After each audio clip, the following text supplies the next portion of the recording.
आज हम जानेंगे धान में आप ज़्यादा पैदावार कैसे ले सकते हैं। यहाँ पे हम 10 ऐसी आपको बातें बताने वाले हैं। अगर आप भी धान में इस साल यानी 2024 में अगर आप चाहते हैं कि आपको हर साल से ज़्यादा उत्पादन मिल सके, तो ये 10 बातें आपको ध्यान देना है। 10 महत्वपूर्ण बातें मैं आपको बताऊंगा।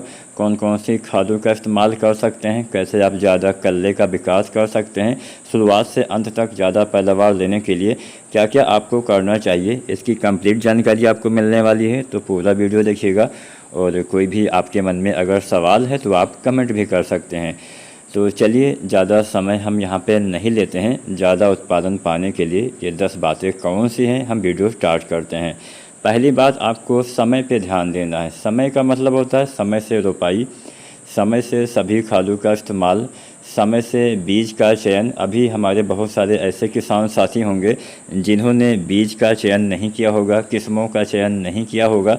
तो सबसे पहले तो आपको कोई भी वैरायटी अगर आप चुनते हैं तो कोशिश करिए कि अच्छी और नई वैरायटी का चुनाव करिए। इसके साथ साथ आप समय से अगर आप बीजों का चयन करते हैं तो समय से आप नर्सरी डाल पाएंगे। अगर बात नर्सरी की ही की जाए तो नर्सरी के पौधे जितना स्वस्थ रहेंगे, हेल्दी रहेंगे, उतना ही ज़्यादा उत्पादन मिलने की संभावना रहेगी। तो हमेशा खेत बदल बदल के नर्सरी डालिए। लगातार एक जगह पर नर्सरी आपको नहीं डालना चाहिए। अब जब नर्सरी वाले पौधे औसतन 25 दिन के आसपास के हो जाएं तो 25 दिन के पौधे की रोपाई करना सबसे अच्छा माना जाता है। 21 से 25 दिन समय बताया जाता है। कुछ वैरायटियों का जो नर्सरी डालने का समय होता है 25 से 30 दिन तक होता है। तो मोटी मोटा 20 से 30 दिन का जो समय होता है, इसके बीच वाले पौधे की नर्सरी सबसे अच्छी मानी जाती है। औसतन समय आप 25 दिन ले सकते हैं, लेकिन ध्यान ये देना है कि बहुत ज़्यादा दिन वाले पौधे की रोपाई मत करिएगा, नहीं तो उत्पादन तो कम मिलेगा ही मिलेगा, कल्ले भी कम आएंगे। मतलब ज़्यादा दिन वाले पौधे की रोपाई करने से स्वाभाविक रूप से कल्ले कम आते हैं, जिससे उत्पादन कम मिल पाता है। तो इस बात का ध्यान दीजिएगा। तो समय भी आपको, जैसा कि मैंने बोला, समय से सिंचाई भी आवश्यक होता है। समय से खरपतवार नियंत्रण करिए और समय से खादों का इस्तेमाल करिए।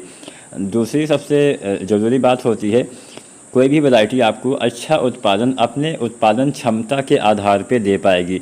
मान लीजिए आप बहुत मेहनत कर रहे हैं लेकिन उस वैरायटी की उत्पादन क्षमता ही ज़्यादा नहीं है, औसतन वो 25 कुंटल ही उत्पादन दे पाती है, तो आपको कहाँ से ज़्यादा पैदावार दे पाएगी। तो ज़्यादा पैदावार देने वाली वैरायटी का भी चयन आप करिए। बहुत सारी ऐसी नई नई वैरायटी आई हैं। 7501 आई है, पूसा 2090 जो कि काफ़ी ज़्यादा उत्पादन देती है, 32 से 38 कुंटल। 7501 भी आपको 35 से ज़्यादा उत्पादन दे सकती है। और बहुत सारी ऐसी वैरायटियाँ हैं। वैरायटी के ऊपर हमने बहुत सारी वीडियो भी बनाया हुआ है। टॉप 10 वैरायटियों के बारे में मैंने जो बताया हुआ है, वो लगभग सारी किस्में 30-35 कुंटल इससे ज़्यादा भी पैदावार दे सकती हैं। तो वैरायटी कहीं ना कहीं यह मैटर करती है कि आप कितना उत्पादन लेंगे। वैरायटी के साथ साथ आपको इस बात पे भी ध्यान देना है कि जो वैरायटी आप खरीद रहे हैं उसके बीज आपको मिल पा रहे हैं या नहीं मिल पा रहे हैं। कई बार ऐसा होता है कि हम सोचते हैं कि हमें अच्छे बीज मिल गए, लेकिन उसकी जगह पे हमें लोकल बीज मिल जाता है, जिससे उत्पादन पे काफ़ी फर्क पड़ता है।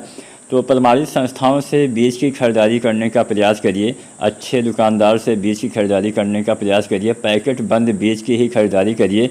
खुले वाले बीज लेंगे तो दिक्कत हो सकती है।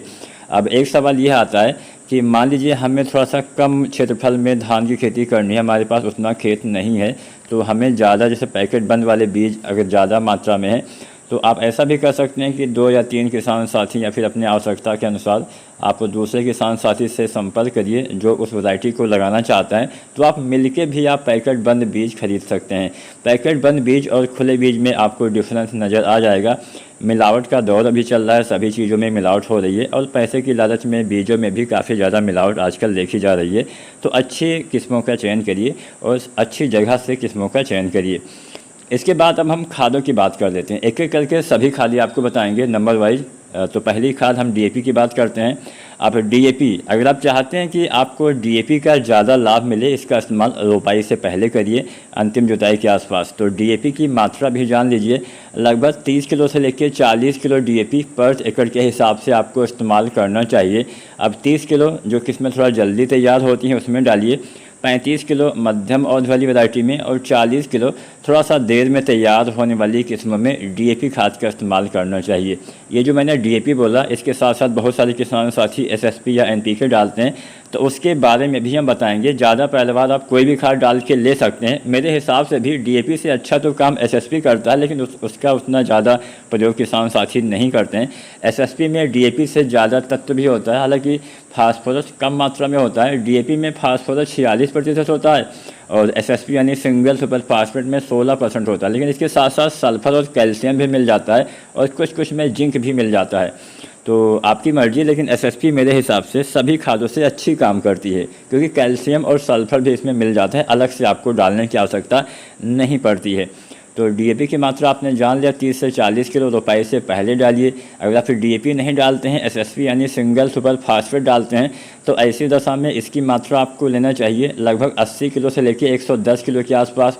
80 से 90 किलो एक कम दिन वाली वैरायटी में डालिए, 90 से 100 किलो मध्यम औज वाली वैरायटी में डालिए, 100 से 110 किलो देर से तैयार होने वाली किस्मों में आप सिंगल सुपर फास्फेट का इस्तेमाल करिए। रोपाई से पहले इसका भी इस्तेमाल करिए। अब अगर आप किसान साथियों रोपाई से पहले एसएसपी डालते हैं, तो इसके साथ यूरिया भी आपको डालना पड़ेगा, क्योंकि डीएपी में तो नाइट्रोजन होता है लेकिन एसएसपी में नहीं होता है। तो 30-40 किलो आपको यूरिया मिला के एसएसपी खाद के साथ ही डालना पड़ेगा, तभी लाभ मिलेगा, क्योंकि शुरुआत में पौधे को नाइट्रोजन, फास्फोरस और पोटास इन तीनों तत्वों की आवश्यकता पड़ती है। पोटास के बारे में आगे मैं आपको बताने वाला हूँ। अब हम बात करते हैं एनपीके के बारे में। किसान साथियों, अगर आप डीएपी डालते हैं तो डीएपी के साथ भी जो यूरिया की मात्रा होती है, जो यूरिया हम 3 भागों में बांट के डालते हैं, तो 1/3 मात्रा हमें रोपाई के समय डालनी होती है, लेकिन डीएपी में जो है वो नाइट्रोजन पाया जाता है, तो डीएपी के साथ हम यूरिया की कम मात्रा डालते हैं। 18-20 किलो मात्रा आप डीएपी के साथ भी डाल सकते हैं। अगर साथ नहीं डालना चाहते हैं तो रोपाई के 1 सप्ताह भीतर भी आप डाल सकते हैं। बात हम एनपीके 12-32-16 की करने वाले थे, तो एनपीके 12-32-16 45 किलो से लेकर 55 किलो के आसपास आपको इस्तेमाल करना चाहिए। इसके साथ भी आपको यूरिया आप चाहें तो उसी समय डाल सकते हैं, रोपाई के समय ही, या फिर आप बाद में भी 18-20 किलो यूरिया इसके साथ भी आप प्रयोग कर सकते हैं।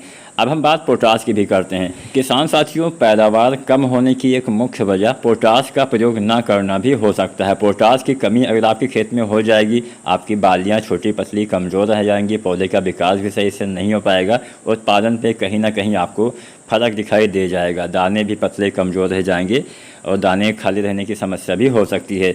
तो पोटास की अगर बात की जाए तो पोटास आपको धान में 2 बार इस्तेमाल करना चाहिए, यानी आधी मात्रा आप रोपाई से पहले डालिए, आधी मात्रा 40-45 दिन के आसपास डालिए। तो पोटास की मात्रा में बता दूं, 25 किलो से लेकर 40 किलो तक आपको डालना है। 25 से 30 किलो जल्दी तैयार होने वाली वैरायटी में, 30-35 किलो आपको डालना है मध्यम औज की वैरायटी में, 35 से 40 किलो देर से तैयार होने वाली किस्मों में आपको पोटास की संपूर्ण मात्रा डालनी है। यहाँ पे मैंने एमओपी पोटास 60% वाले की बात की है। अब जब मैंने संपूर्ण मात्रा बताया तो बहुत सारे किसान साथी रोपाई के समय ही डाल सकते हैं, ऐसा नहीं कि हाँ नहीं डाल सकते हैं, लेकिन 2 बार डालते हैं तो बढ़िया लाभ मिलता है। तो मान लीजिए आप 30 किलो पोटास डालने वाले हैं, तो 15 किलो रोपाई के समय डालिए और 15 किलो आप पोटास जो है वो डालिए लगभग 40 से 45 दिन पर। अगर आप एनपीके 12-32-16 का इस्तेमाल करते हैं तो पोटास रोपाई के समय वाला मात्रा आप मत डालिए, बाद वाली मात्रा आप 20 किलो के आसपास या 15-20 किलो आप 40-45 दिन पर डाल सकते हैं, क्योंकि एनपीके 12-32-16 में भी पोटेशियम पाया जाता है। तो यहाँ पे हमने पोटास, डीएपी, एसएसपी, एनपीके 12-32-16 के बारे में बता दिया। यूरिया की भी बात कर ही लेते हैं। यूरिया आपको 3 भागों में बांट के डालना है। पहली मात्रा मैंने आपको बता ही दी, दूसरी मात्रा 25 दिन पे लगभग 30 से 40 किलो और अंतिम मात्रा आपको लगभग 40-45 दिन पे या अधिकतम 50 दिन तक आपको डाल देना है, 30 से 40 किलो। तो यूरिया हो गया, अन्य खादें सभी हो गई। अब बात जिंक की भी करते हैं। जिंक सल्फेट का इस्तेमाल आपको करना चाहिए 20 दिन के बाद रोपाई के। तो 20-25 दिन पे आपको जिंक जो आता है 33% वाला 5 से 7 किलो आप प्रयोग करेंगे तो अच्छा लाभ मिलेगा। जिंक के साथ बात सल्फर की भी कर लेते हैं।